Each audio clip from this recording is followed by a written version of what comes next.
municipality such as this. That's Mr. G. Edward Griffin.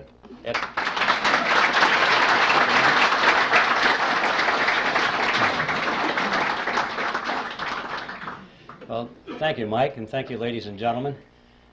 I don't know how to take that remark about age. You know, when Bill Jasper stands up and they announce him as the senior editor for the magazine, I know I'm in trouble. Well, we have a lot of material to cover, so I think I'll just sort of jump into this as quickly as possible. I need to warn you about something, though. Since this is being videotaped tonight, and we have a limitation on the length of the time on the videotapes, I have been instructed to divide this into two parts. The first part will last approximately 45 or 50 minutes long, and then we'll take a short break, I'm told, while they change tapes. And the next part we deliver next month. No, they're just a few minutes break, and then we'll continue with part two. So I want you to know that's coming up. So, okay, now to the topic. Are you ready for this? Okay, so am I. So let's start with history. We'll go back to the 1st century BC, to a tiny kingdom called Phrygia. And it was in that kingdom that there lived a philosopher by the name of Epictetus. And it was Epictetus who said, appearances are of four kinds. Things either are as they appear to be, or they neither are nor appear to be, or they are but do not appear to be, or they are not and yet appear to be. Don't worry, no quiz on that. Well, that's what he said. When I read that statement for the first time, I thought to myself that surely if Epictetus were alive today, he would undoubtedly be a Harvard professor of money and banking. Because this is the kind of explanation we get, isn't it, when we try and figure out what's going on in the economy or what's going on with the Federal Reserve System. See, what Epictetus did is what is so commonly done with the experts in this field, is he took a relatively simple concept, but by the time he was through explaining it to us, we didn't have the foggiest idea what he was talking about. All he said, basically, was that appearances can sometimes be deceiving. That's all. We all know that. But he had to break it down into four component parts, explain that in two ways they are what they appear to be, and in other two ways they sometimes are not the way they appear to be, and they broke it down and we didn't understand what he's talking about. Nevertheless, I thought that this statement by Epictetus was a brilliant clue for an outline or a theme for my presentation. Because you know, if there's anything in the world that is an appearance that is deceiving, it is the Federal Reserve System. And in particular, it is one of those appearances of the fourth kind, which, as I'm sure you all remember, are those which are not and yet appear to be.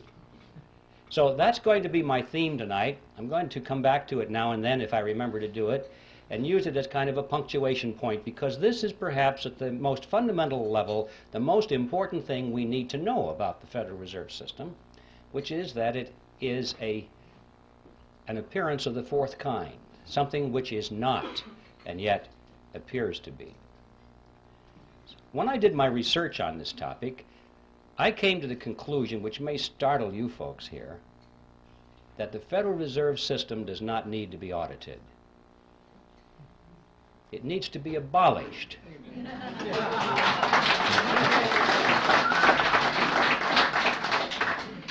And the reason I say that is because I'm sure that if they audited the Federal Reserve System, they would find out that it's doing exactly what it's supposed to do.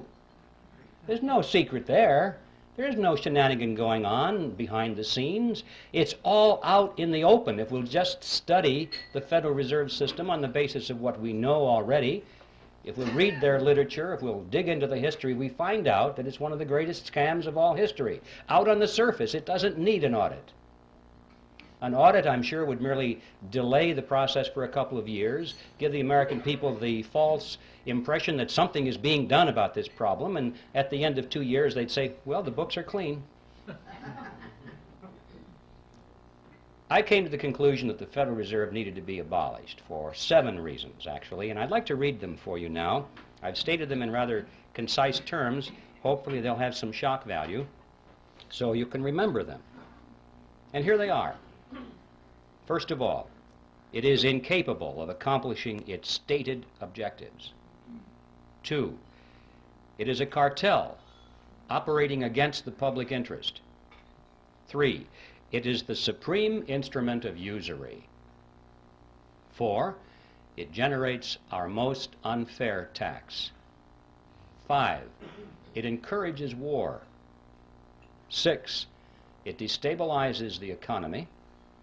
And 7, it is an instrument of totalitarianism. Now, I don't know what you think about those 7 points. I know that a lot of you are totally in agreement with it. I can tell by your reaction. I trust that there are some skeptics here tonight. I hope there are. Otherwise, I feel like the minister talking to the choir. Usually there are skeptics in my audience, and frankly, those are the ones I'm most interested in talking to. And for the skeptics, I'm sure that you're thinking, those sound like pretty far-out statements. How could you ever demonstrate them to be true? But I think you would agree, regardless of your preliminary conclusion about those statements, that if any of them could be proven to be true, there would be good enough reason to abolish the Federal Reserve System. So let's take a look and see whether they can be supported. Time doesn't permit to go into all 7 of those here this evening, but I would like to splash around on at least the first 4 of them to show you that indeed there is ample evidence to support these conclusions. And I think the best place to begin with all of this is where the action was, and that is the creation of the Federal Reserve System. And that takes us directly to the title of my book, The Creature from Jekyll Island. You can almost hear the music being played in the background as they do some kind of a spot commercial to sell this book. I have to admit I had a lot of fun with that title because I had this fantasy in my mind that someday it might be in a bookstore window and people would pass by and think, oh, it's a sequel to Jurassic Park. But anyway, that will never happen, I'm sure. The fact of the matter is, for those of you who know a little bit about this topic, the title has quite a bit of meaning in it. And we have a lot to learn by exploring what that meaning is. First of all, Jekyll Island is a real island. It's off the coast of Georgia. And it was on that island back in 1910 that the Federal Reserve System was conceived at a highly secret meeting that took place there. And what I'd like to do is talk about this meeting and show you that, in fact, the Federal Reserve was created there, and that there was a lot of secrecy surrounding it. And then we'll be confronted with the question, why the secrecy? When things are done in secret, there are often things to hide. And we'll explore what it was that they wanted to hide. And when we finally understand what that was, we'll be face to face with one of the most important facts about the Federal Reserve System that is not generally known. In 1910, Jekyll Island was privately owned by a small group of millionaires. In those days, they were millionaires. In today's dollars, they would be billionaires from New York. This is where their families went to spend the winter months. It was a resort island, a resort club. It was called the Jekyll Island Club. And there was a very elaborate clubhouse there, which was the center of their social activities. It's still there, by the way, if anybody wants to visit it. The island has been purchased by the state of Georgia, and this clubhouse has been renovated. It's a beautiful thing. And around this clubhouse, they had cottages, which were built by many of the families that belonged to the club.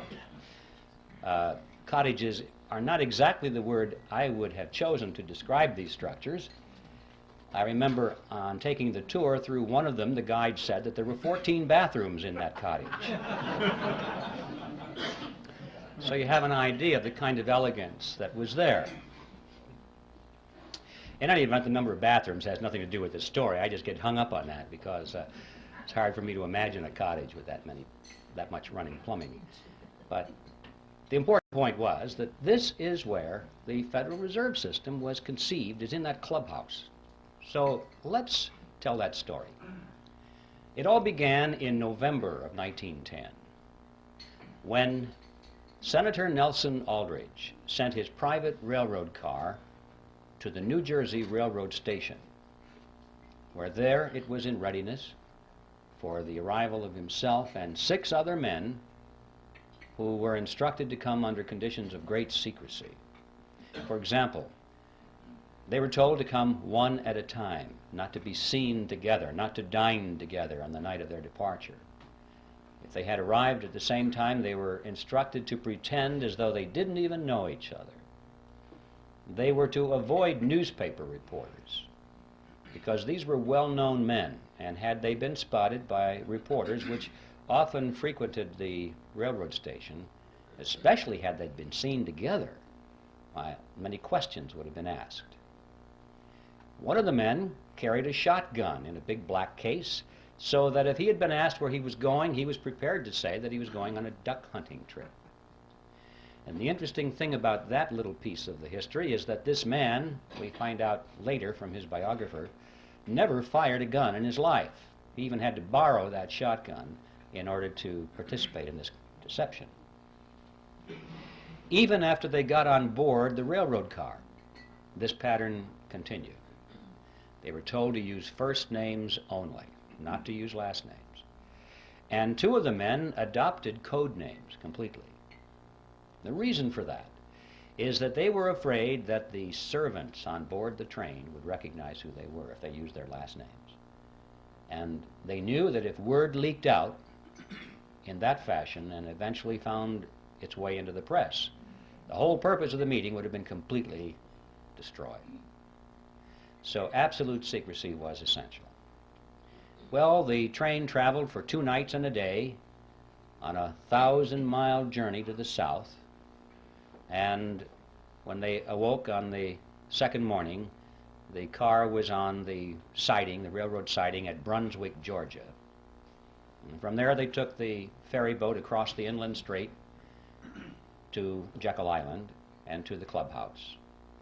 And for the next 9 days, these men sat around a table and hammered out all the important details of what eventually became the Federal Reserve System. And incidentally, if you visit that clubhouse today, you can walk down to the end of the one corridor there, and on a door is a brass plaque. And it says, "In this room, the Federal Reserve System was created." When they were done, they got back on board the train, back to New York, and disappeared. And for quite a few years after that, these men denied that any such meeting ever took place. It wasn't until after the Federal Reserve was firmly established that only then did they begin to talk openly about it. They wrote books on it. One of them wrote a magazine article, and they gave interviews to newspaper reporters. And so now, many years later, it's possible for us to go to the public record and find in print detailed descriptions of what happened at that meeting. Well, who were these men? The first one I've already mentioned, the one with the railroad car, Senator Nelson Aldrich, who was the Republican whip in the Senate. He was also chairman of the National Monetary Commission, which was that special committee of Congress which was created for the purpose of proposing legislation which was to reform banking. That was the idea. Banking needed reform. And the American people were greatly concerned in those days over things that were going on in the banking industry. People were losing their money in the banks because they weren't keeping their promises to hold their deposits in reserve. There were runs on the bank, and the banks couldn't pay the people back. But most of all, they were concerned over the concentration of financial power that was in the hands of a small group of very powerful and large banks in New York on Wall Street. This is what they called the money trust. That was the name, and it was a very popular expression in the newspapers. And quite a few politicians were elected to office on their campaign promise to break the grip of the money trust. President Wilson was one of those politicians, by the way. So, that was the purpose of the National Monetary Commission, which was to propose legislation which eventually became the Federal Reserve Act to break the grip of the money trust over the financial markets of America. Aldrich was a business associate of J.P. Morgan. He was the father-in-law to John D. Rockefeller, Jr., which means, of course, that eventually he became the grandfather of Nelson Rockefeller, our former vice president. If you remember, his full name was Nelson Aldrich Rockefeller, so he derived his middle name from his famous grandfather. The second person at the meeting was Abraham Piatt Andrew, who was Assistant Secretary of the Treasury. He later became a congressman, but he was very prominent in banking circles. Frank Vanderlip was there. He was the president of the National City Bank of New York, which was the largest and the most powerful of all the banks in the country, representing the financial interests of William Rockefeller and the international investment firm of Kuhn, Loeb and Company. Henry Davison was there. He was the senior partner of the J.P. Morgan Company. Charles Norton was present. He was the president of the First National Bank of New York, which was another one of the giants. Also, there was Benjamin Strong, who was the head of J.P. Morgan's Bankers Trust Company. And incidentally, 3 years later, when the Federal Reserve System was finally created, he became the first head of the system. And finally, there was Paul Warburg, who was probably the most important of all the men there because of his knowledge of banking as it was practiced in Europe. Paul Warburg was born in Germany. He eventually became a naturalized American citizen. He was a partner in Kuhn, Loeb and Company. He was a representative of the Rothschild banking dynasty in England and France. And through all the years of his banking in America, he remained in very close contact with his brother, Max Warburg, who was the head of the Warburg Banking Consortium in Germany and the Netherlands. Paul Warburg was one of the wealthiest men in the world. And those of you who are Little Orphan Annie fans, you'll remember Daddy Warbucks. Well, Paul Warburg was the real Daddy Warbucks, after whom that character was named. And everyone at the time knew it. I have his photograph in the book. If you'd like to compare his picture to the drawing rendition of Daddy Warbucks, you'll see the similarity between Warbucks and Warburg. And also, while we're on the subject of cartoon characters, anyone who's played Monopoly will remember the drawing of the capitalist with the handlebar mustache and the cigar. That's J.P. Morgan. Those are the 7 men who were on Jekyll Island, and as incredible as it may seem, they represented approximately 1/4 of the wealth of the entire world. And these are the men that sat around a table on Jekyll Island and created the Federal Reserve System. What's going on here? Should arouse our curiosity a little bit. It didn't just happen. Well, speaking of it just happening, for the skeptics, you're probably wondering, did it really happen that way? Perhaps Griffin is exaggerating this to make a point. Well, yes, it really happened that way, and to illustrate that, we could go to a lot of documentation, but to simplify this, I'd like to just read for you a short excerpt taken from one article written by Frank Vanderlip, who was one of the attendees at that meeting. And this was written in the Saturday Evening Post, and it appeared on February 9, 1935. And this is what Vanderlip said. I do not feel it is any exaggeration to speak of our secret expedition to Jekyll Island as the occasion of the actual conception of what eventually became the Federal Reserve System. We were told to leave our last names behind us. We were told further that we should avoid dining together on the night of our departure. We were instructed to come one at a time, and as unobtrusively as possible, to the railroad terminal on the New Jersey littoral of the Hudson, where Senator Aldrich's private car would be in readiness, attached to the rear end of a train to the south. Once aboard the private car, we began to observe the taboo that had been fixed on last names. We addressed one another as Ben, Paul, Nelson, and Abe. Davison and I adopted even deeper disguises, abandoning our first name. On the theory that we were always right, he became Wilbur and I became Orville, after those two aviation pioneers, the Wright brothers. The servants and train crew may have known the identities of one or two of us, but they did not know all, and it was the names of all printed together that would have made our mysterious journey significant in Washington, in Wall Street, even in London. Discovery, we knew, simply must not happen. Well, why? What's the big deal here? What's wrong with a group of bankers getting together in private and talking about banking or banking legislation? And the answer to that question is provided by Vanderlip himself in the same article. He said, "If it were to be exposed publicly that our particular group had got together and written a banking bill, that bill would have no chance whatever of passage by Congress." Why not? Because the purpose of the bill was to break the grip of the money trust. And ladies and gentlemen, it was written by the money trust. It's as simple as that. Had that fact been known from the very beginning, the public would never have accepted it as a means of breaking the grip over the money trust. And we would never have had a Federal Reserve System because the scam would have been exposed from the beginning. This was like having the fox build the hen house and install the security system.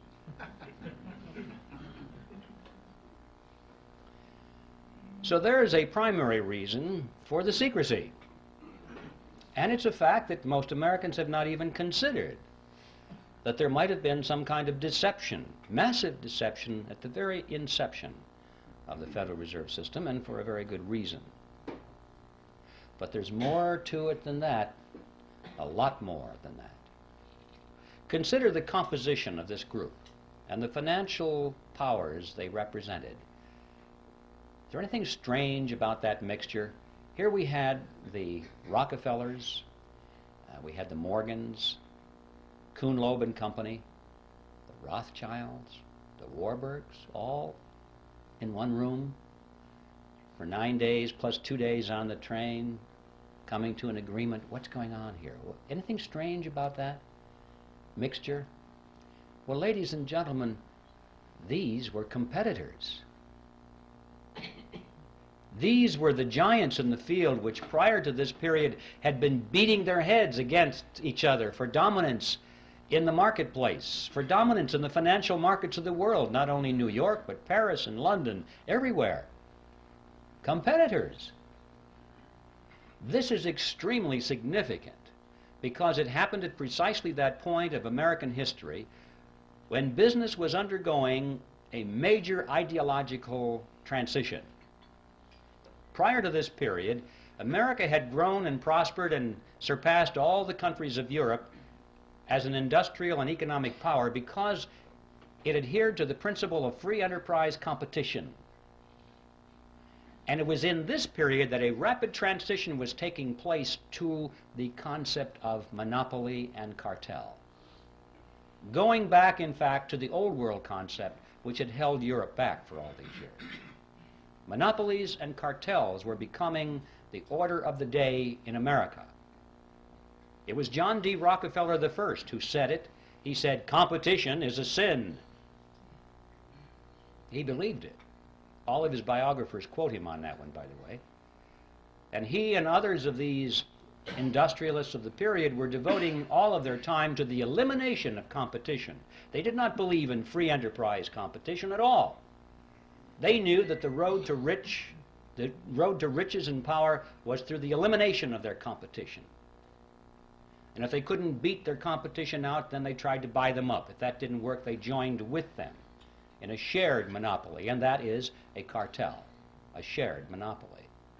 Perhaps I should define that word in more detail so at least you'll know what I'm talking about when I use the word. A cartel is a group of independently owned businesses which come together for the purpose of reducing or eliminating competition between themselves so that they can enhance their profit margins or secure their position in the marketplace.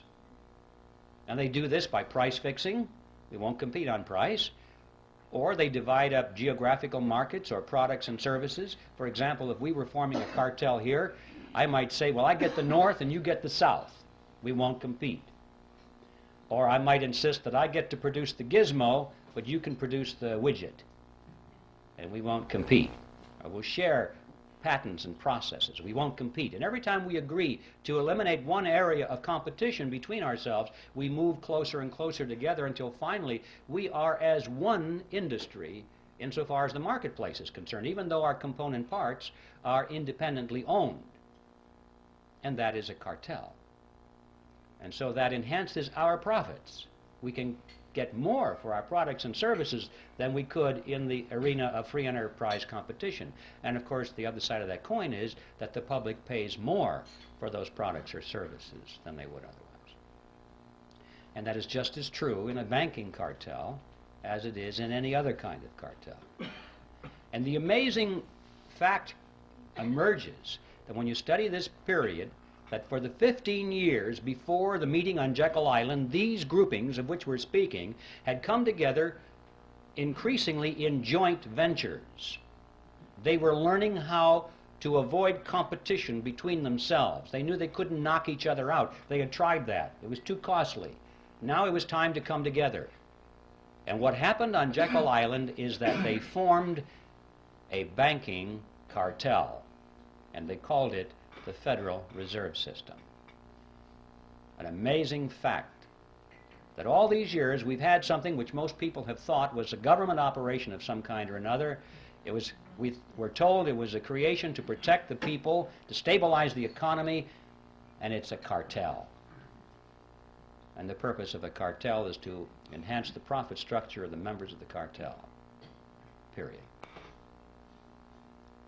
That's the second amazing discovery, to be learned if we understand and analyze what happened on Jekyll Island back in 1910.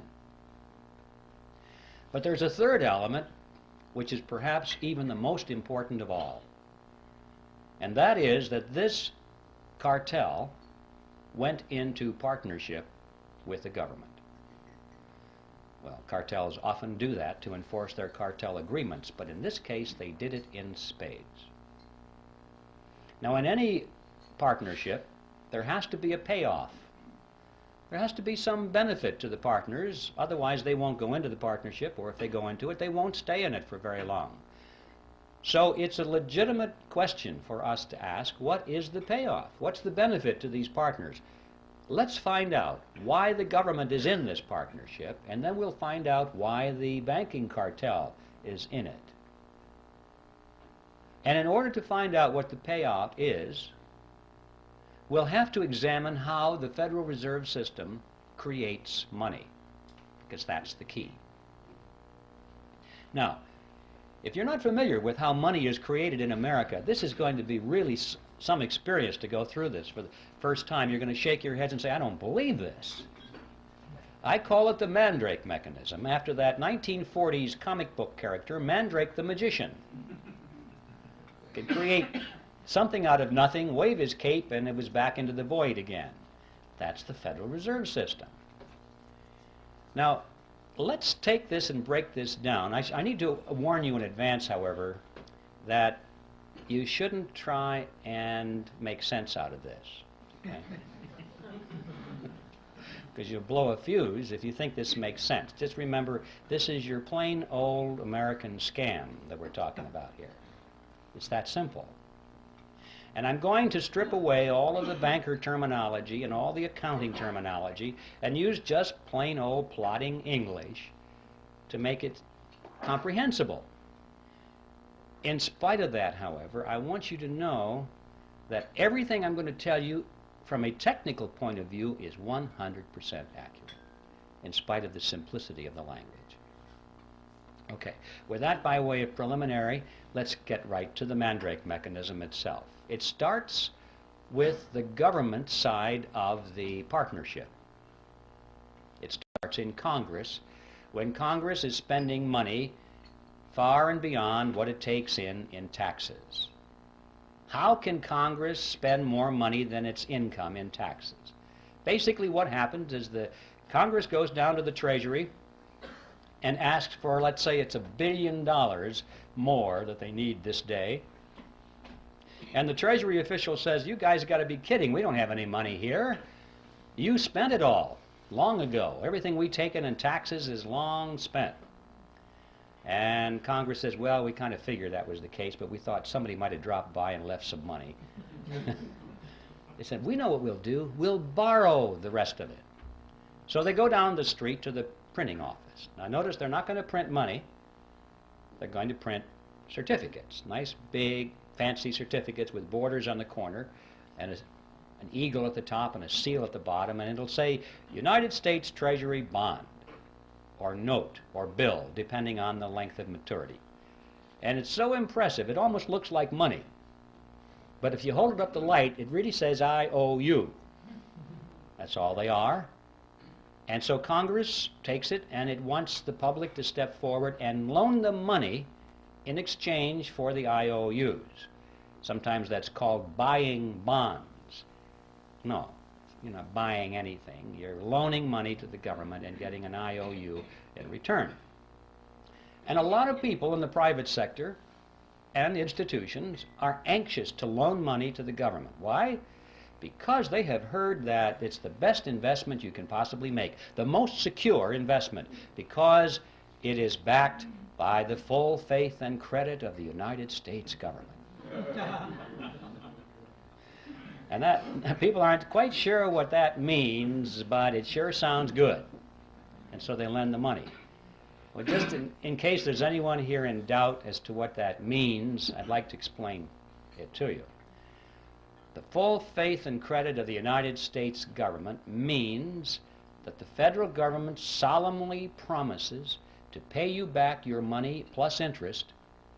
If it has to take everything you've got in the form of taxes to do it, it will do it. It's a promise to tax you. And people don't think this thing through. They think, oh, it's wonderful. It's a wonderful investment, and I'm going to get some of my money back. Anyway, that's a little side issue. The government is able to borrow a tremendous amount of money and therefore spend more than it takes in taxes through this process. But never enough. They always need more than that. Not to worry, they say. They walk further down the street to the Federal Reserve Building. Now the Fed has been waiting for them. That's one of the reasons it was created. They walk in there and the Federal Reserve officer opens up his desk drawer, pulls out a big checkbook, and he writes a check to the United States Treasury for $1 billion and hands it to them. Now we need to stop and ask a question. Where did they get that money? That $1 billion, that's a lot of money. Who put the money into that account for the Federal Reserve so they could give it to Congress or to the Treasury? And the answer is, there is no money there. There's absolutely zero. There's just a checkbook. Well, if you and I were to do that, we would go to jail. But they can do it because Congress wants them to do it. This, in fact, is the payoff. This is the benefit to the government for being in the partnership. The government can go to the Federal Reserve and obtain instant amounts of any amount of money they want without having to confront the taxpayer and say, we're going to raise your taxes for this money directly. It would be very unpopular if Congress had to go to the public and say, we have a lot of money we want to take from you folks, and it's going to cost you $3,000 per family more than it did last year. You know how long they'd last in office. So they like this Mandrake mechanism very well. The public doesn't know that it's costing them anything. It's just how it works somehow. So this money, this $1 billion, springs into being precisely at the instant that the Federal Reserve officer signs the check and gives it to the government. Now let's see where the banking cartel benefits from this partnership. We'll go back to that $1 billion check and follow it. The Treasury official deposits it into the checking account of the federal government. And immediately all the computers start to whir and the ledgers show that the government now has a $1 billion deposit, $1 billion in its account, and so therefore it can write checks up to $1 billion. Government checks start flowing. Let's just follow a $100 check. Make this real simple to the fellow that delivers our mail. The postal worker gets a $100 check. And he looks at this and he can't imagine in his wildest dreams that just 2 days ago that money didn't exist anywhere in the universe. But it's a government check now, and it's very spendable. So he takes it and deposits it into his private checking account at the local commercial bank. Now this money is out of the Federal Reserve mechanism per se, out of the government side of the partnership, and it gets into the private banking side of the partnership. $100 has been deposited. Now the action heats up. The banker looks at that and he goes over to the loan window and he opens it up and he says, "Attention everybody, we have money to loan." And that's good news for a lot of people because that's one of the reasons we go to the bank, isn't it? To borrow money. So it's good news when there's money available. And the banker says, "We have $100 deposited, but don't worry folks, we can loan you more than that. We can loan you up to $900. Well, how? How can you loan out up to $900 when you only have $100 deposited? Well, it's not difficult if you're in the Federal Reserve System. Here's how it works. The Federal Reserve says that the member banks must keep no less than 10% of their deposits in reserve. So there's $100. They keep 10% in reserve, $10. And they can loan up to $90, right? So we loan it to you, ma'am. You borrowed $90. What do you do with it? Well, you want to spend it. So you want to write a check on it. You've deposited it into your checking account so you can write a check. In many cases, it might be put directly into your checking account. But now there's $90 deposit, in addition to the $100 that was deposited to start this chain. Now we've got the $90 that was loaned as another deposit. Well, the Federal Reserve says that you only have to keep 10%, so we keep 10% of the 90 and loan the other 90%, and the person that borrows that puts it right back into the bank as another deposit. Well, the Federal Reserve says you only have to keep 10%, so you know, this goes around and around and around to the revolving door until finally the whole action is played out. And the bottom line is when that $100 deposit comes in from the postal worker, the banks in essence can loan up to $900 because $100 is the reserve and that's 10% of 1,000, so they can loan the balance or the difference, which is $900. Now where does that money come from? Well, same place. It springs into being precisely at the point where the loan is made. It didn't exist before, anywhere. Now notice the important thing here. The money that's created out of nothing and given to the government spends for its purposes. But the money that's created out of nothing by the banks is not spent by the banks, it's loaned by the banks to you and to me, and we pay interest on it. Not too shabby. Interest on nothing. I wish I had a magic checkbook like that, where I didn't have to have any money, just a checkbook. And I could write checks, $10,000, $20,000, $100,000 all day long and loan them to you folks, and you pay me interest on it. You see? Not too shabby at all. This, in fact, is the payoff to the commercial banks in the cartel. This scam has become legitimized by law. And we're told it's a wonderful thing. We think our banking system is wonderful. but it's a scam. Not only interest on nothing, but perpetual interest on nothing, because notice, once this money is created, if you pay it back, they have it on their ledger as a credit. They can loan it out again to somebody else, and the whole object is to keep loaned out. They don't like the money not loaned out because you can't earn interest on it. When it's in the inkwell, it doesn't do them any good. So remember, there's nothing here except ink in the well or electronic impulses in the computer. That's all there is. So they're collecting interest on that.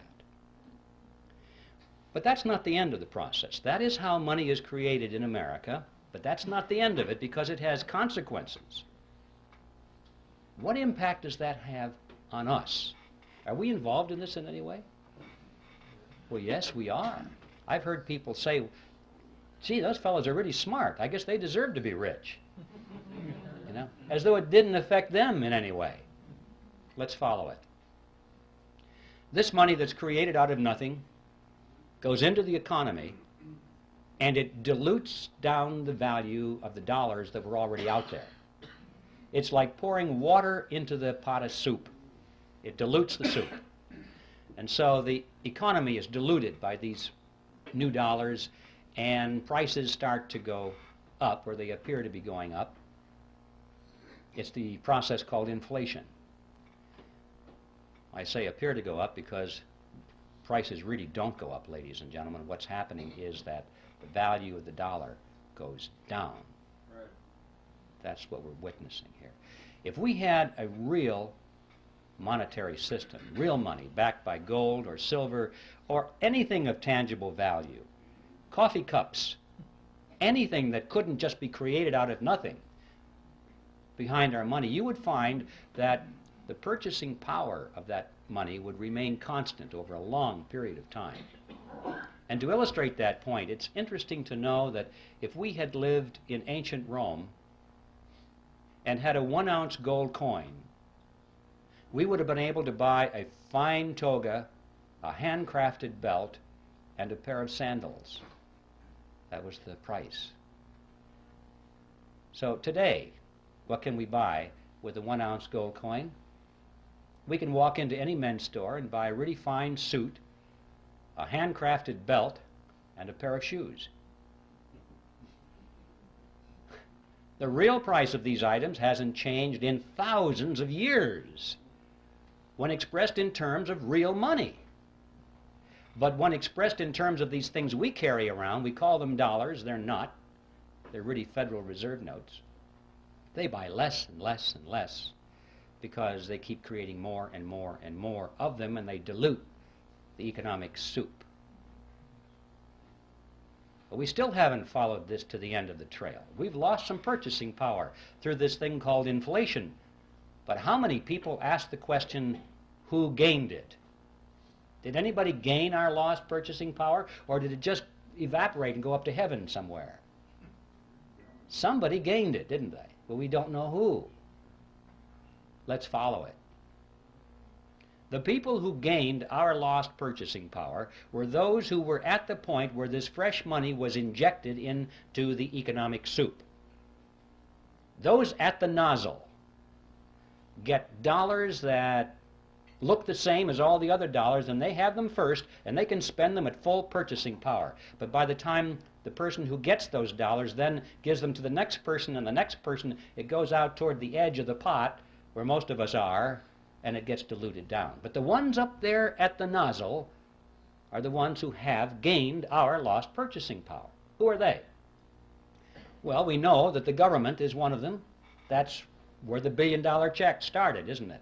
That was the beginning of this whole process. The government spent that money first. And then, of course, those who work for the government and those who have government contracts and those who get grants and so forth get the next wave, and they're not doing too bad either, and it starts out from there. But what about on the banking side? Who got that money first off? Well, the people that came up to the loan window. They were the first ones to get it. Now, this comes as no surprise to anybody here, I'm sure, that in times of inflation, it's a good thing to borrow. Everybody tells you that because you say, you know that you're going to borrow $1 and you pay it back with quarters or 50-cent pieces because inflation erodes the value of those dollars. So you know to borrow is to gain. And the people who don't borrow, who save, they're the ones who are losing. But notice, however, that this gain that the borrower gets, he has to turn right around and give to the bank in the form of interest on nothing. So he doesn't really gain at all.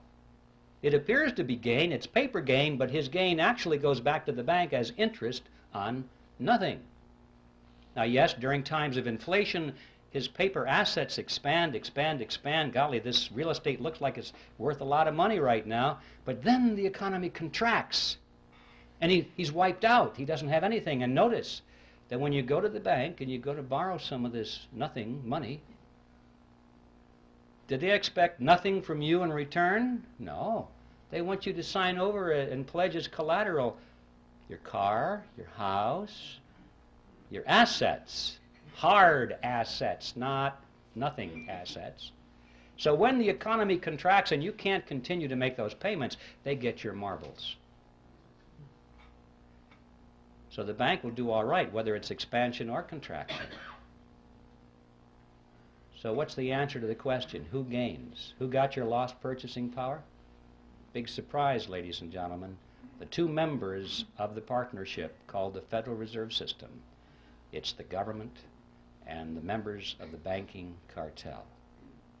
Those are the ones who got your purchasing power. Now there in a nutshell is an overview of the Federal Reserve System. And I guarantee you, ladies and gentlemen, you're not going to read this in any textbook on the subject. And I can also tell you that you now understand everything there is of importance to know about the Federal Reserve System. The payoff on the government side is that they're able to tax their people, and don't forget inflation is a tax. You pay it, you have no escape. It's a hidden tax, but it's a tax just the same. And so the government is able to tax the people without them even knowing they're paying the tax. And on the banking cartel side, they're able to collect perpetual interest on nothing. Now that is the end of part one. Stand by. There's more.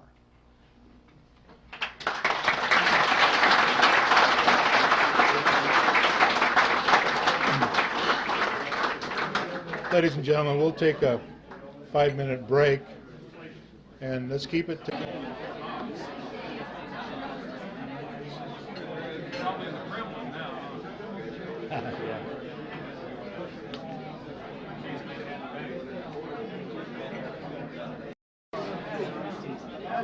That's it? Okay, ladies and gentlemen, I think this is time for continuation. Everyone refreshed? Anybody want to open up a bank?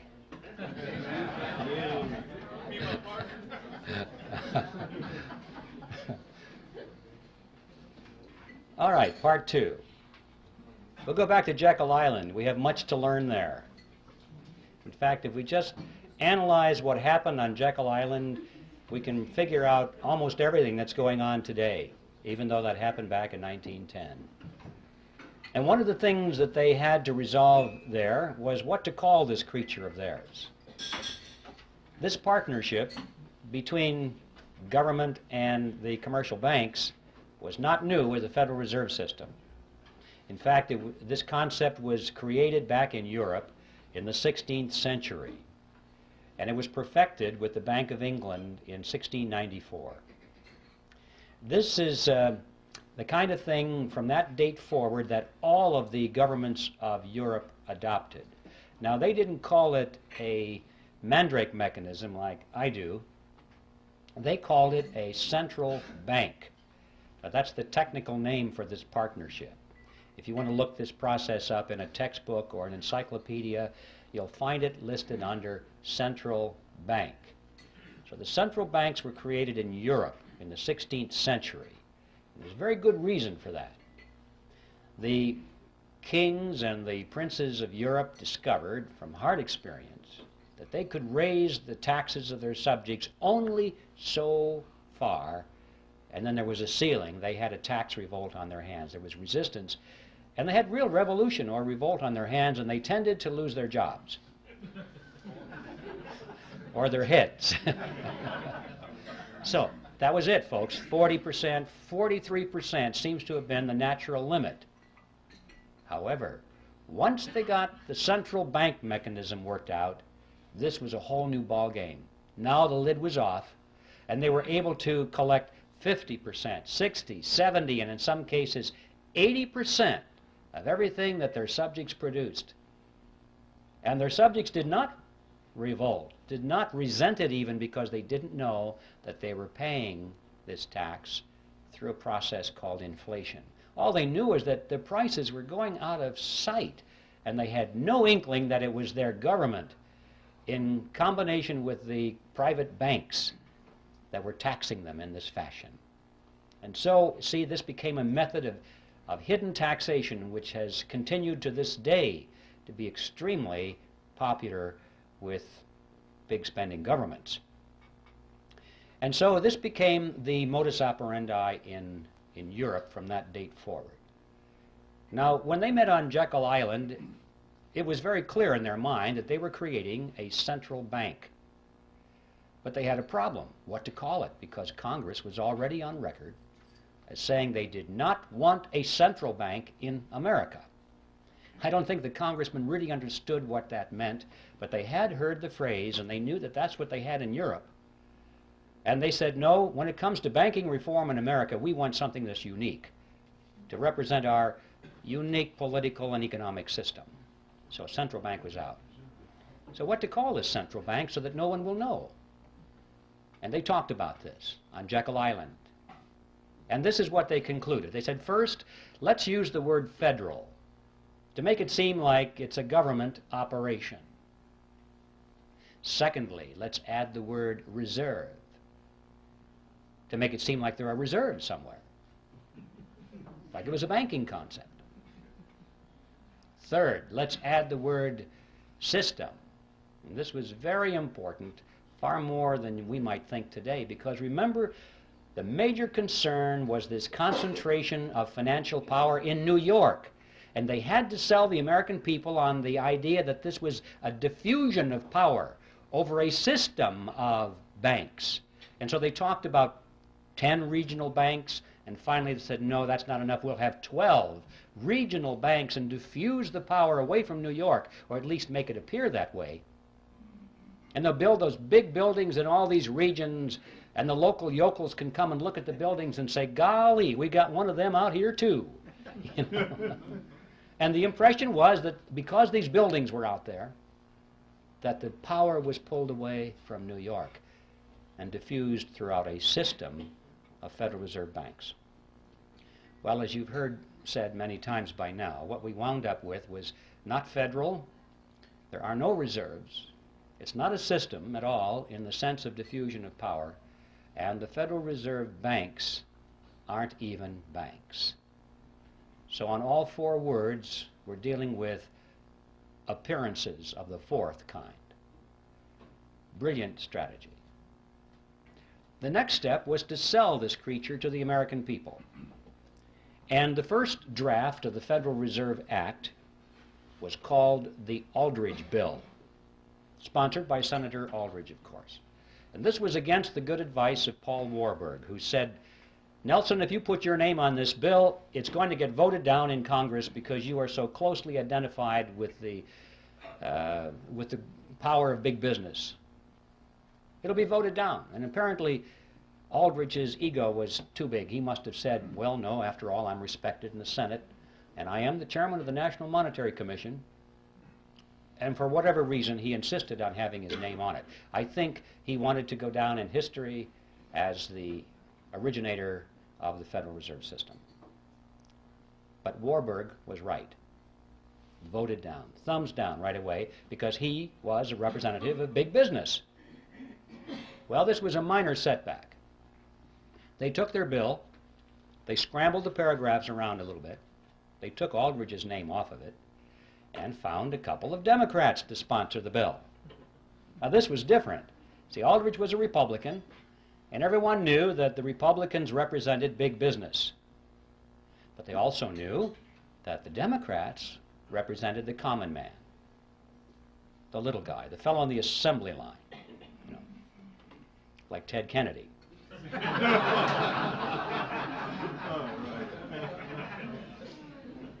So they found a couple of millionaire Democrats to sponsor the bill. They got Carter Glass from the House and Senator Robert Owen, who was a very successful banker. And now they sponsored the bill. It was the Glass-Owen bill, and this was different. This was a Democrat bill, and it began to receive very popular consideration in Congress. Next, Aldrich and Vanderlip began to give speeches and statements to the press condemning the bill that they had written. They said, this will ruin the banks. This will be terrible for the nation.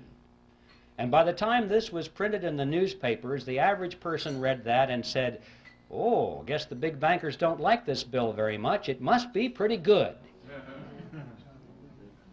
You know, you have to give these people credit. They were not stupid. They didn't get to be where they were through stupidity. They understood mass psychology, they understood politics, and they played their cards exceedingly well. Next, these same individuals who were condemning the bill were privately financing it. They were behind all the lobbying activities in Washington. They personally paid for the creation of what was called grassroots study clubs that came up all over the country, held public meetings, and disseminated brochures extolling the virtue of the Federal Reserve Act. They gave large amounts of money to some of the better-known universities and created new departments of economics, handpicked their own people to be the professors, to chair those departments, and then those men began to speak publicly and write scholarly essays about how wonderful the Federal Reserve System was. And then, at the insistence of Paul Warburg, who was always the master strategist in this, they added several good provisions to the act. When I say good, I mean provisions which restricted the power of the Federal Reserve System to create money out of nothing. The kind of provisions you and I might have endorsed. And Warburg's associates said, Paul, what are you doing? We don't want those things in there. This is our bill. And his response was classic. He said, relax, fellows, don't you get it? Our object here is to get the bill passed. We can fix it up later. That's exactly what he said. When no one is looking, everyone is focusing on the bill now. Let's get it in. Fix it up later, and indeed he was right. It was because of provisions such as those that they won over the support of William Jennings Bryan, who was the leader of the populist movement, a real defender of the common man, in his mind at least. He looked at that bill, and previously he had opposed it because he said it was the bill of the bankers. They would create money out of nothing, he said. And he looked at those provisions and he said, oh, well, I guess with those in there, I can support the bill. And with the elimination of his opposition, the road was cleared, and it was inevitable what would happen. They did fix it up later. Since the Federal Reserve Act was passed, it has been amended over 100 times, and nobody has noticed. All of those original provisions, which were sound, were long ago removed, and many, many more have been added which greatly expand the power and reach of the Federal Reserve System. A big bunch was added back in 1980. It just extends the power of the federal government to areas that you can't even imagine. We're talking previously about being able to create money out of government debt, American government debt. They can now create it out of foreign debt. Any country in the world. Any country in the world can offer a bond, an IOU, and our Federal Reserve System is now empowered by law to convert that into American money. Even corporate debt, they can convert that into American money. There's no limit whatsoever. And nobody has noticed. So Warburg was right. They fixed it up later.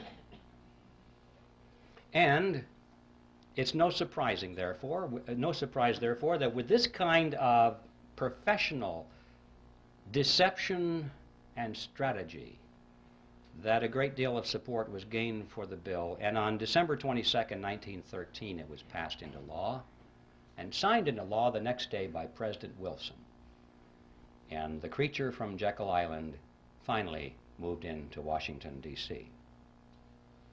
Well, what did we get? Let's stand back from the creature now a few paces and survey its general form. We got a corporation chartered by Congress, which was given an exclusive franchise to create the nation's money. We got a mechanism whereby Congress has been able to raise unlimited amounts of taxes through inflation without the American people even knowing that they're paying the tax. And we got a mechanism whereby the banks can earn perpetual interest on nothing. I'd like to turn our attention now to an intriguing question, which is who owns the Federal Reserve System? You often hear this topic discussed on talk radio. Whenever the subject of money or the Federal Reserve comes up, inevitably somebody will get on the telephone and say, did you know that the Federal Reserve System is not a government agency at all? It's a private corporation. It's run by the private banks, and what we need to do, they'll say, is to abolish the Fed and turn it over to Congress so it can be run for the benefit of the people. Well, I'd like to deal with that because this involves a half-truth and a non-solution. Let's start with a half-truth first. It is true that the Federal Reserve System is not an agency of the federal government. As I mentioned before, it is a corporation chartered by Congress, and like all corporations, it has stock certificates. And these certificates are held, in this case, by the member banks within the system. All the banks, remember this is a cartel, independently owned banks make up this system. They hold the stock certificates. All right. Now up to that point it looks as though this has all the attributes of a privately held corporation, but that's as far as it goes. Because these stock certificates do not carry with them any of the powers of private ownership. For example, the holders of these stock certificates cannot sell them. Well, if you can't sell something, you don't really own it, because that's one of the tests of ownership, is your freedom to dispose of it in any way you wish. Also, the larger banks have put up more capital into the system than the smaller banks. It's not a lot of money, but it's related to their assets. The larger banks put up more, have more stock certificates than the smaller banks, and yet regardless of that, all of the banks have one vote. So there's another violation of the principle of private ownership. Furthermore, that vote doesn't buy anything of substance. These banks cannot vote for their national management. The Federal Reserve System is run by the Board of Directors of the Federal Reserve System, the National Board, and its chairman, all of whom are appointed by the President. The stock certificate holders have no voice in that whatsoever. The only thing they can vote for are the members of the board of their local regional banks, so-called banks. But guess what? The chairman and the vice chairman of those regional banks are appointed by the national board. Guess what? They can vote for their officers of the regional banks, but they can be overridden. The national board has veto power over those people. You get the picture here?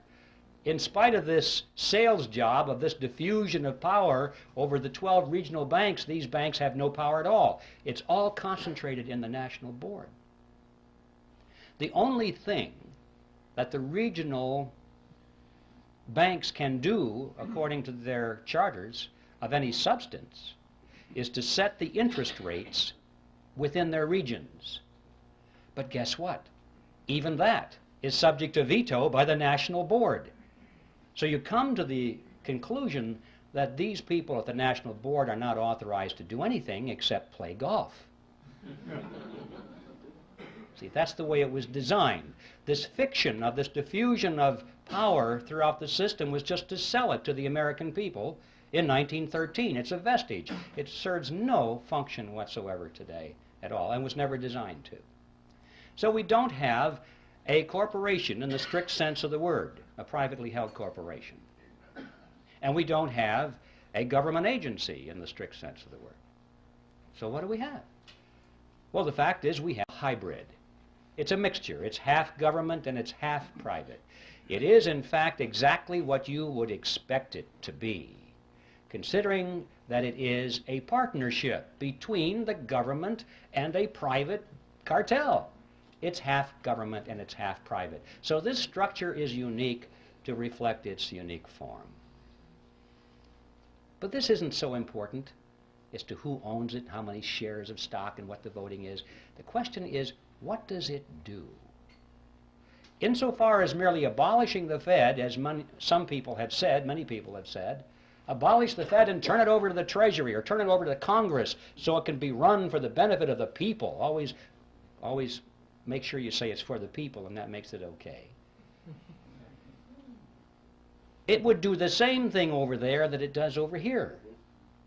It's not a question of who owns it, it's what does it do, and as long as it is a central bank, which means as long as it has the power and the mandate to create money out of nothing, that's what it's going to do. It's going to create money out of nothing, and I'm sure the same people will run it over there that run it over here. We must remember that all of the central banks of Europe are in fact direct agencies of their respective governments. They are not these hybrid organizations over there that they are here, because there was no necessity to create that myth over there. They just went right for it. It's an agency of the government over there. And they all do exactly the same thing as our Federal Reserve System does here.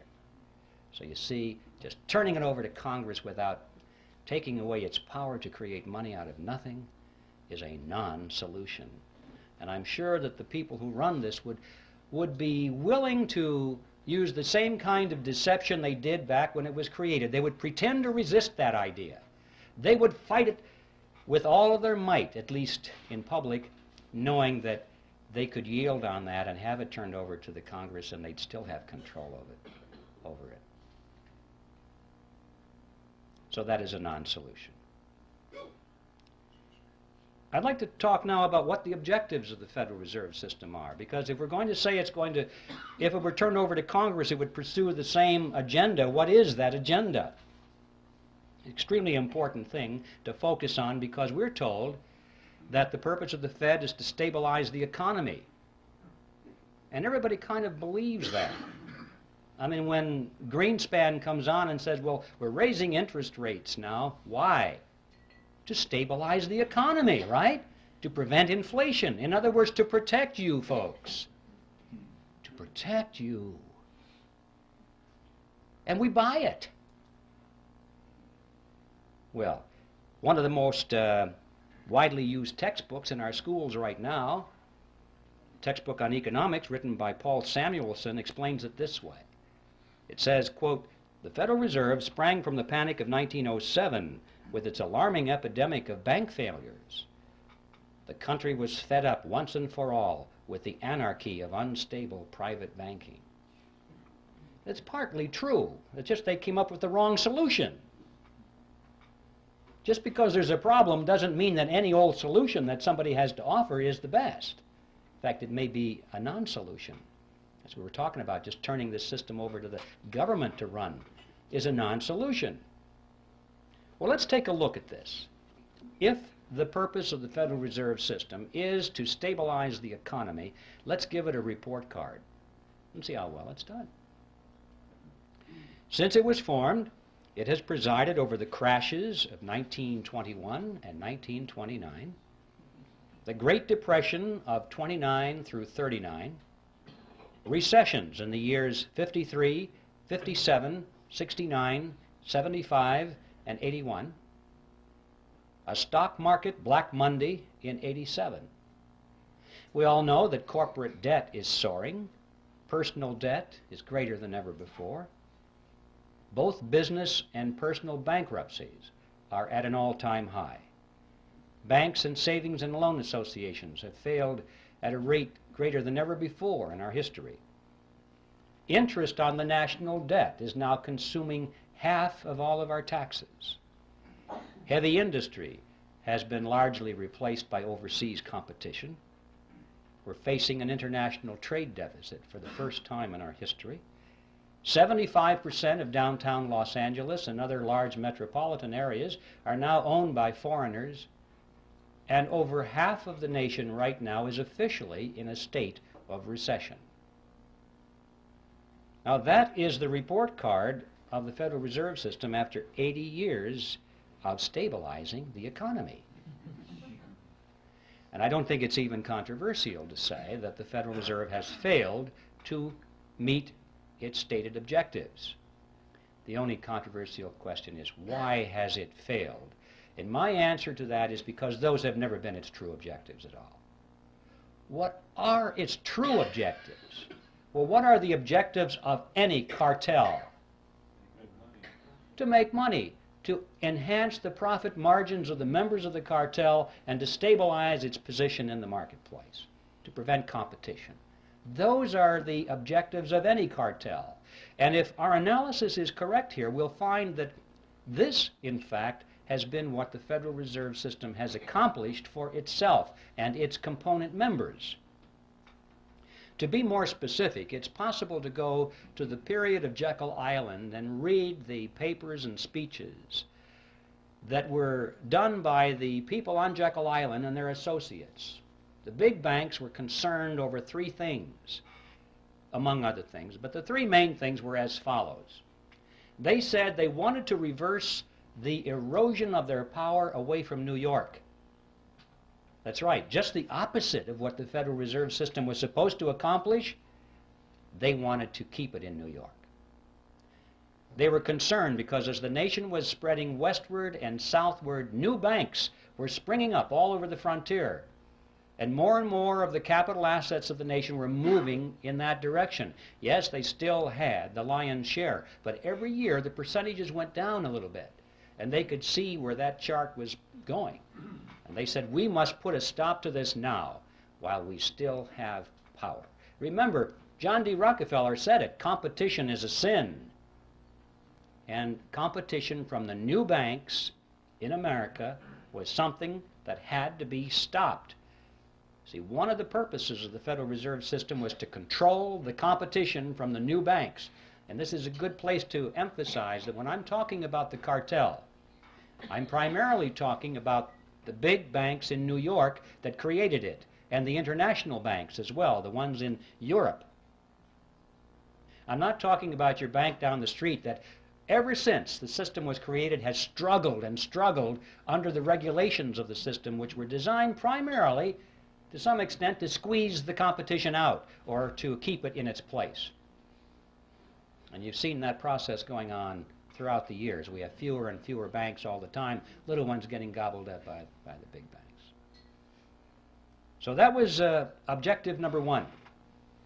Number two, they wanted to reverse the trend of what is called private capital formation. Now, what that means is simply this. It means that people in those days were using their own savings instead of going to the bank and borrowing. Corporations in particular found that it was better for them to withhold some of the dividends from their stockholders each quarter, put that money into a sinking fund, let it accumulate, or let the capital form, as they say, capital formation, and then use their own money to build the new factory or launch a research and development project or whatever, instead of going to the banks. And the banks were extremely concerned over this trend. They racked their brains. How do we get businesses to come back to the banks and borrow money again? And their answer was quite simple. If you were a banker, you would know how to do that. The answer is to lower interest rates, to make those rates so attractive that you'd be crazy not to go to the bank and borrow the money at those interest rates. It's so much easier than saving. Well, why didn't they just lower interest rates? Because that was 1913, ladies and gentlemen, and they couldn't. Money was real money in those days. It was backed by gold and silver. There was no lever on it. No man, no group of men, no politicians, no bankers could arbitrarily affect interest rates. Because it was backed by gold and silver, the money was, and they couldn't just create it out of nothing. You see, under those conditions, interest rates are the product of the forces of supply and demand in a free market economy. Nobody has control over it. And that's why the politicians hate money that's backed by gold and silver. They cannot manipulate it. So their challenge was, how can we artificially depress the interest rates below the natural level that's produced in the free market? And the solution was, they said, the nation needed what was called a flexible currency. They said this is what industry needed to prosper, a flexible currency. You still hear that phrase today, the virtues of a flexible currency. Well, what is a flexible currency? You need a dictionary. Well, it's not paper money that folds. What that means is money created out of nothing. That's what a flexible currency is. See, the trick is not particularly hard to figure out here. If you are creating money out of nothing, you don't have to charge an awful lot of interest on it to show a profit.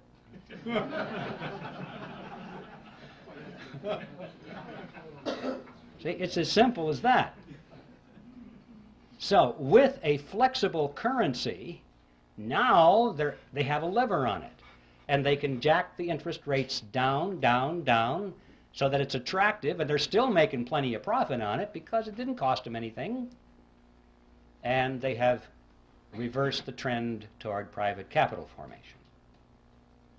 And the third objective that they spoke about in those days was how to pass on the inevitable losses within the banking system, to pass those losses on to the taxpayer in the name of protecting the people.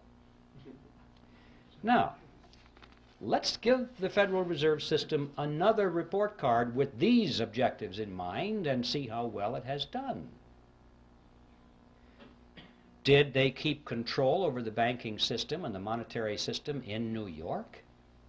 And yes, they did. Anyone who knows how the markets function, it has always remained in New York. In fact, it's even more so now in New York than it was then.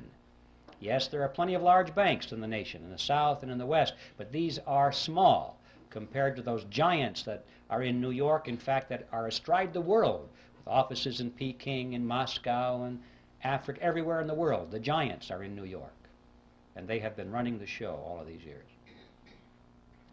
A few years ago, there was a book that appeared on the market called Secrets of the Temple, written by William Grider and published by Simon & Schuster. It was a bestseller, and it was advertised as a scathing attack against the Federal Reserve System. Well, when I heard that, I could hardly believe my eyes and my ears. A scathing attack against the Federal Reserve System, published by Simon & Schuster? Now, this is one of the biggies. I thought to myself, well, a miracle has happened. I guess I don't have to finish my book because it's done. Somebody did it. So I ran down and I got a copy of the book and I went through it, and I was amazed at what I found on 2 points. First of all, I was amazed because Grider had his history very well done indeed. It was accurate. I didn't expect that. I thought it might be a whitewash of some kind. But it wasn't. It was very good. I knew about this because I was right then in the process of researching it, and Grider had it. And on this point of the concentration of power in New York, I'd like to read to you just a couple of sentences from his best-selling book. He's talking about 1913 here, and he said, at the time, the conventional wisdom in Congress was that the government institution would finally harness the money trust, disarm its powers, and establish broad democratic control over money and credit. The results were nearly the opposite. The money reforms enacted in 1913, in fact, helped to preserve the status quo, to stabilize the old order. Money center bankers would not only gain dominance over the new central bank, but would also enjoy new insulation against instability and their own decline. Once the Fed was in operation, the steady diffusion of financial power halted. Wall Street maintained its dominant position and even enhanced it. which is true. Now, the second thing that amazed me about his book was his conclusion. After demonstrating that the Federal Reserve System had always acted against the public interest, and that it was designed to do that from the beginning, what do you suppose his conclusion was regarding what we should do about it? Abolish the Fed? No, nothing that extreme. Well, how about a major overhaul? No, not necessary. He said, you see, folks, it's all so complicated. But we're learning as we go, and we're getting better at it. Relax, everything's under control. All we need now are wiser men. Well, there you have an interesting situation. You see, that's the kind of powder puff solution that it takes to be published by Simon & Schuster or any of the other major publishing houses which are firmly locked into the financial web of the money trust in Wall Street. There's no way in the world that these major media outlets are going to allow anybody to come up with a real solution to the problem. Now, I need to digress here just for a second because we have a lot to learn from this, not just in the field of the Federal Reserve System, but in many other areas of concern to our nation in these critical days ahead. It's not enough just to point with alarm. It's not enough just to say, well, this is historically true, and it's not enough to lead the charge if you don't lead it anywhere. See, these people don't care how much you expose their scams or their conspiracies or their plots if you have no solution.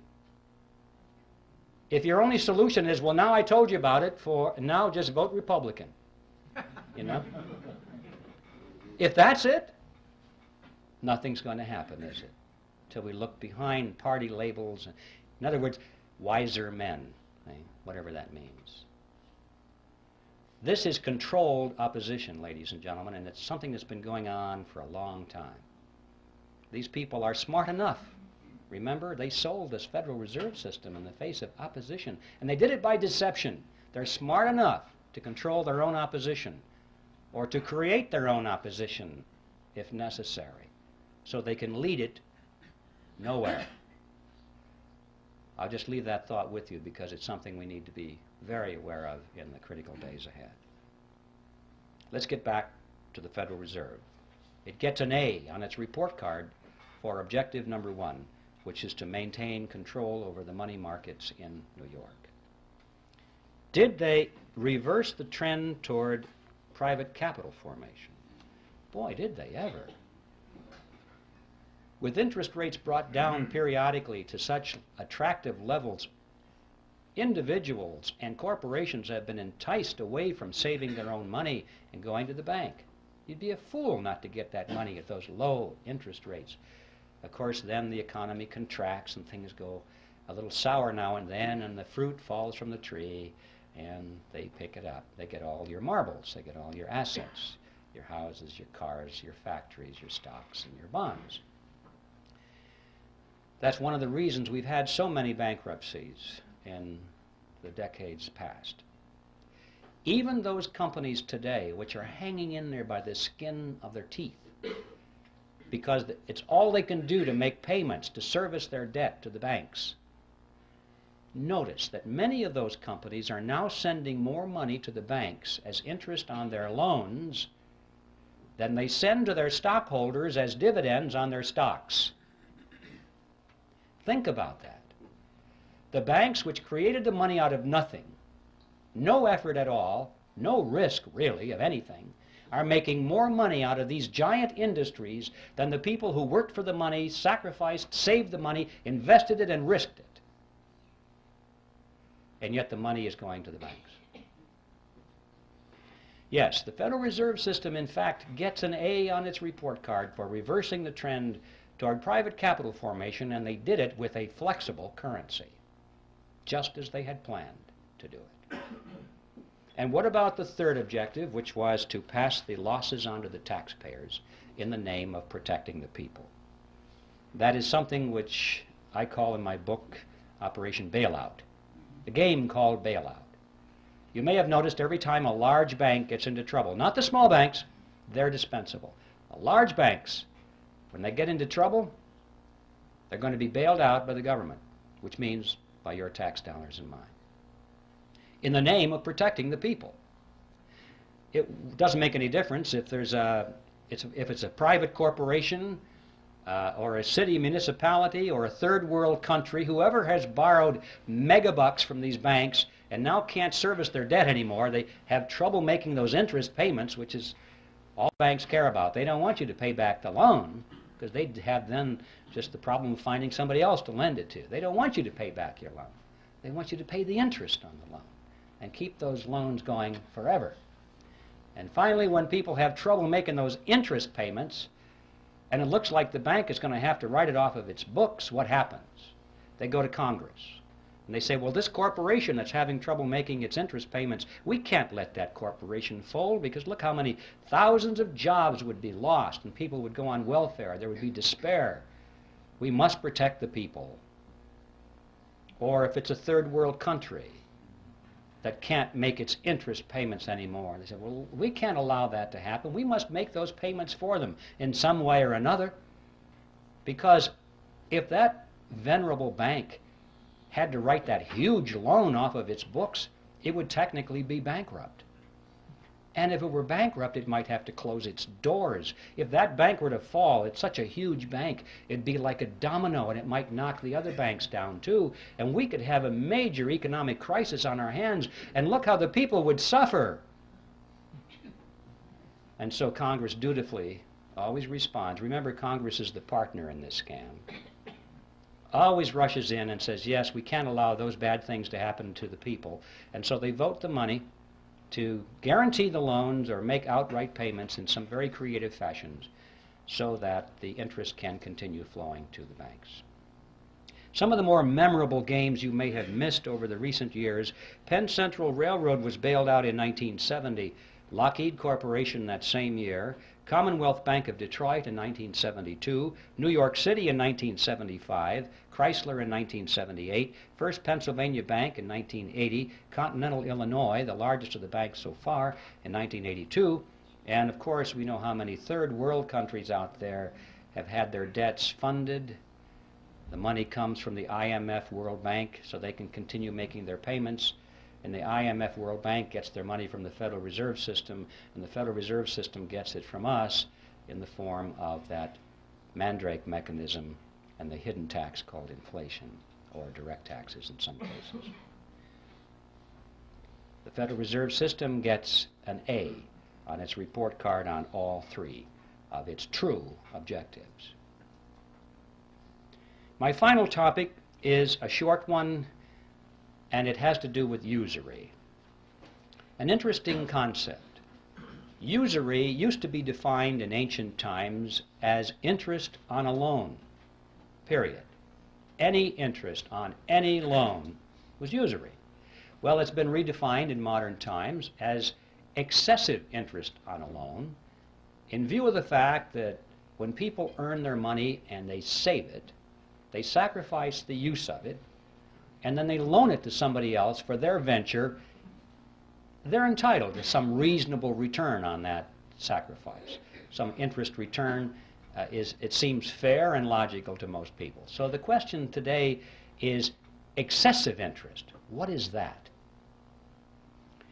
It was Thomas Edison who said, "People who will not turn a shovelful of dirt on the project, nor contribute a pound of materials, will collect more money than will the people who will supply all the materials and do all the work." When I read that, I wondered if that was true. I took my calculator and I ran the numbers. You might try this sometime. If you assume a $100,000 home to be built, and that $30,000 is to go for the land and the architect's fees and the building permits, that kind of thing, $70,000 to go for the actual construction of the house, the materials and the labor. You assume further that the buyer goes to the bank, puts 20% down, takes out a 10% loan for 30 years. Punch in the numbers, and you will see that he will pay to the bank in interest $172,741, compared to $70,000 for labor and materials. In other words, as Edison said,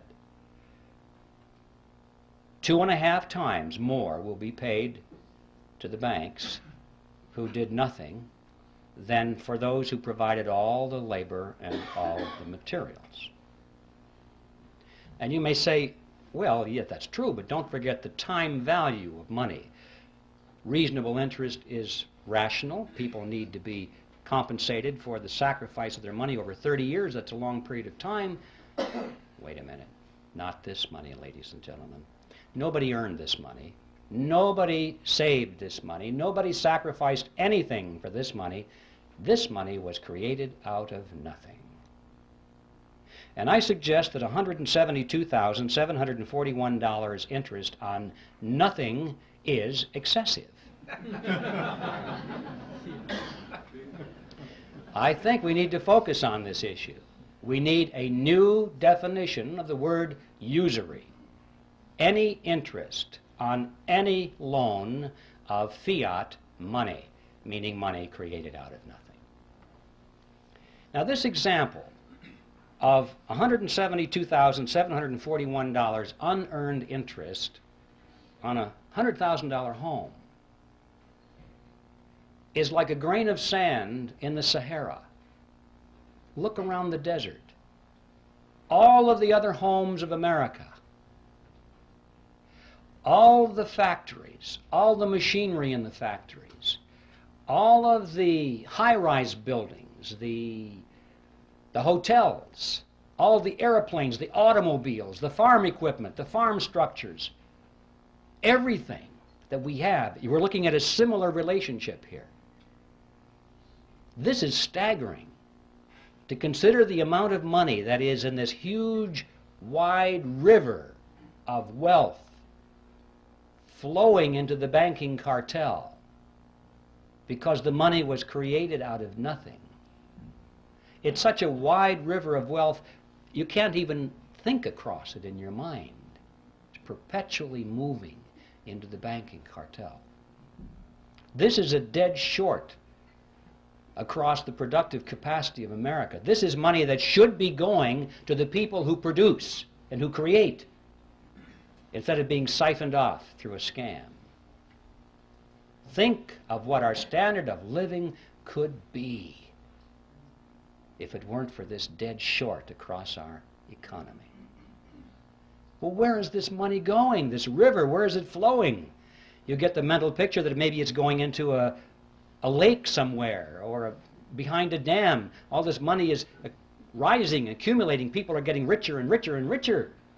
No, not so. It's not how it works. They're spending the money.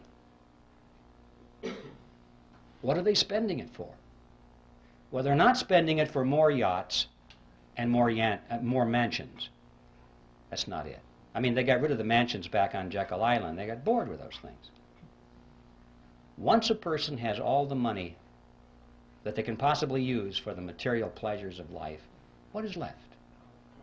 Sure, power. Absolutely. They are spending this money for power, ladies and gentlemen, to acquire power over you and me and our children.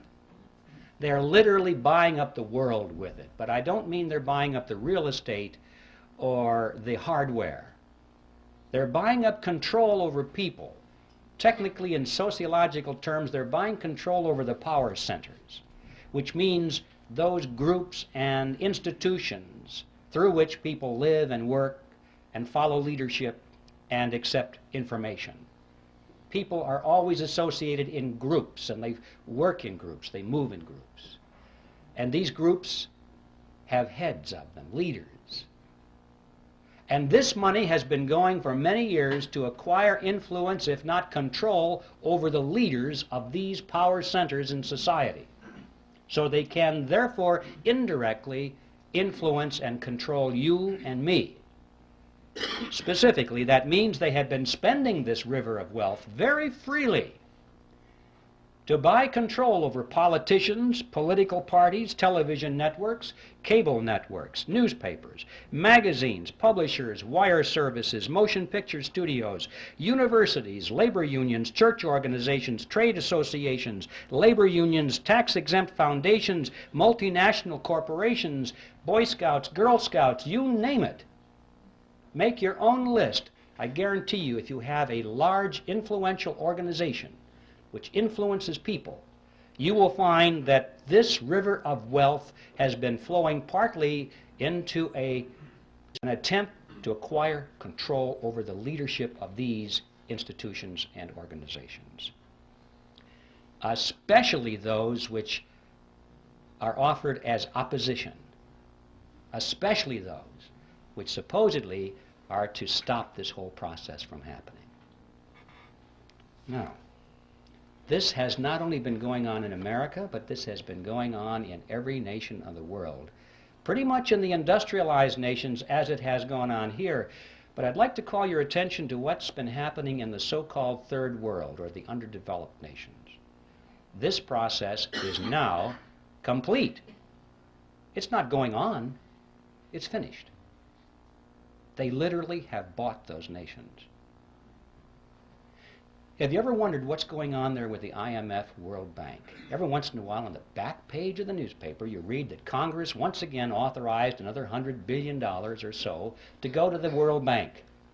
And then it explains very carefully that this money is being used for humanitarian reasons. It's being used to uplift the standard of living of these poor people. That is an appearance of the fourth kind if you ever saw one. It's not being used for that at all. If it is, they're not doing a very good job, because after all these years, you cannot point to one of those countries which has had its standard of living raised one iota by this vast expenditure of money, because it was never designed to do that. The money does not go to the people. It does not go to the industries or the businesses of those countries where it might have a chance of raising the standard of living. It goes to the politicians, doesn't it? It goes to the governments of those countries, and it is used specifically to perfect and strengthen the control mechanisms over their people. Usually this starts out as an inefficient dictatorship, but by the time they get the UN money, it ends up as an efficient dictatorship. They have a better organized and equipped army. They have a better paid bureaucracy, more people in the bureaucracy. They have more ways of controlling their subjects. They have food chains that they can offer to their friends and deny it to their enemies. This money is used to build totalitarian systems in every country that you want to point to and analyze. You see, these people, these leaders of these countries, for the most part, couldn't care less about the standard of living of their subjects as long as they live well. They live in their mansions, have their yachts, their jet aircraft, and they go to New York and live in the Waldorf Astoria while they attend United Nations meetings. They're very happy with that. They have no ideology. Communism, socialism, fascism, capitalism, what difference does it make? Where's the money? That's it with these people. We know how welfare families in this country can be second, third generation families, and there's no hope at all of getting them off the dole because they can't imagine any other way of life. This happens at the international stage, too. We're dealing with countries now that are second, third, in some cases fourth generation welfare governments. They don't know how to survive unless that money comes free through the International Monetary Fund and the World Bank, means from us. There's no way in the world they're going to break free from that. These countries, ladies and gentlemen, have already been purchased, lock, stock, and barrel, in this fashion, and they are now in place in the New World Order. And they're simply waiting for us to show up.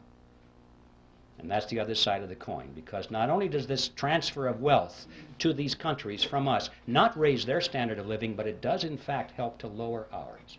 And this too is part of the plan. A strong nation is not a candidate for surrendering its sovereignty.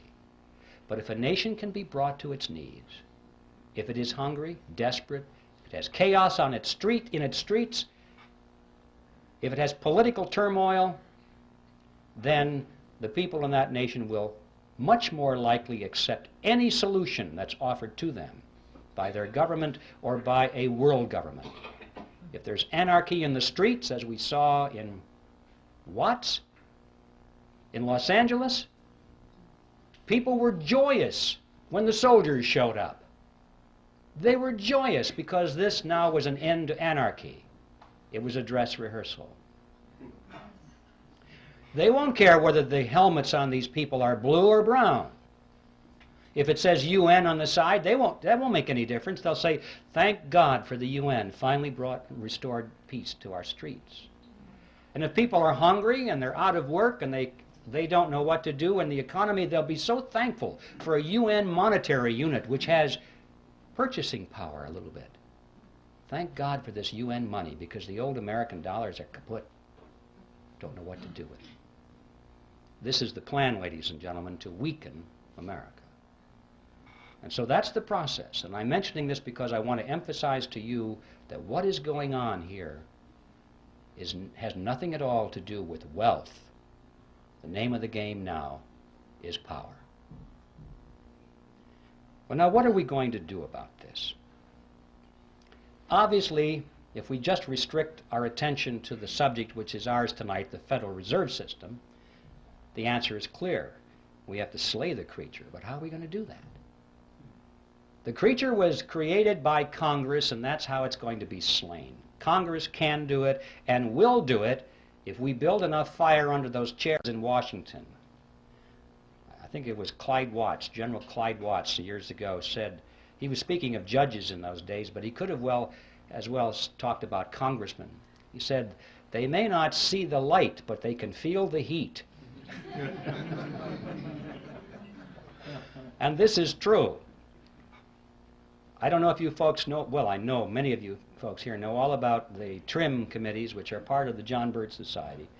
They have proven themselves to be excellent ways of getting some of these big spenders out of Congress. It just happened. We saw, but I think it was 30 of them replaced. Not entirely because of TRIM activity, but believe me, it had a lot to do with it. This is something that works. And even those that didn't come up, that didn't get replaced, they're having their voting records changed. I don't have the name here, unfortunately, but I heard just the other day there was some congressman. We had the letters shown to us there. Here was a guy with his voting record it was very bad. He was voting for big government and higher taxes. And the TRIM committee started to hand out his TRIM bulletins in his district, and it was at a gun show. And he came over and says, take those things off the table. And he was irate. He said, well, we can't do that, Congressman. That's your report card, you know. And he wrote a real nasty letter or two, and they had copies of it. And he said, you know, I think that these TRIM bulletins are good for one thing, and that's to line the bottom of the bird cage. That's what he said. The next election, his report card was all good. He decided, I can't get rid of these TRIM bulletins. He's changed his voting, and the next report card was good. He straightened out. He had no particular principles, but these fellows put their finger to the wind, and they can tell which way it's blowing. If he wanted to be reelected, he had to get into step. And I know that a lot of these people go around saying, well, I've been trying to warn my constituents of this danger for many years, once the fire is built under their seats. So that is a very important program, and we can do it simply by exposing the voting records of these people and not just taking their words. Now, all of this, of course, this whole program requires an informed electorate, and that doesn't just happen. You don't inform the electorate just by wanting it to happen. You have to have quality educational materials. You have to know that they're accurate. You have to be able to rely on them. You have to have an organization to prepare and distribute these materials. They just don't go out on their own. I mean, I could have written this book, for example, and it would have just stacked up in my garage without the Speakers Committee, without the Birch Society's programs and its chapters and its people in place, its coordinators. It takes organization to make these things happen. And of course, not the least of which it takes leadership, which has proven its ability and its expertise, particularly its integrity, so it can offer real solutions instead of non-solutions, and leadership which is not going to be purchased and run by the opposition. And of course, that is the mission of the John Birch Society. If there's anybody here who's not a member yet, I just want to tell you that the Society is an ideological army, and the time has come to enlist. I think it was Patrick Henry who put it pretty well. He said, "Our brethren are already in the field. Why stand we here idle?" Now, the bad news is that time is running out. It used to be that I told people that about some of these problems, and they would say to me, could never happen in America. You're just exaggerating, you know. And now they say, how much time do you think we have left? Because you can see it. It's all around us. The New World Order is being built around us. We have a world army being built, a world court being built, a world taxing authority being built, a world trading authority being built. It's being built all around us. You realize right now, as we speak, over half of our standing military is now serving under foreign officers. This thing is going rapidly, ladies and gentlemen. So, we're running out of time. But the good news is, we still have time. We still have time, and we have the freedom to work. We can do it if we'll work like the Dickens, like our freedom and our lives depended upon it. They do. That's precisely what does depend on it. So instead of being sour about how late the hour is, we should rejoice over the fact that we still have freedom. We still can meet like this. We can hold public meetings. We still have elections. We can still throw these scoundrels out. So what we need to do now is just get to work and do that which we must do. We can still overthrow the government of the United States every 2 years without firing a single shot if we'll simply discharge the responsibility of citizenship, which comes along with being free men. So that's my message with you, ladies and gentlemen, and that is that whatever it is you plan to do for your freedom or your country, do it now. And a good place to begin is to send Epictetus back to Phrygia. And let's convert that mammoth appearance of the fourth kind into a disappearance of the first kind. Thank you.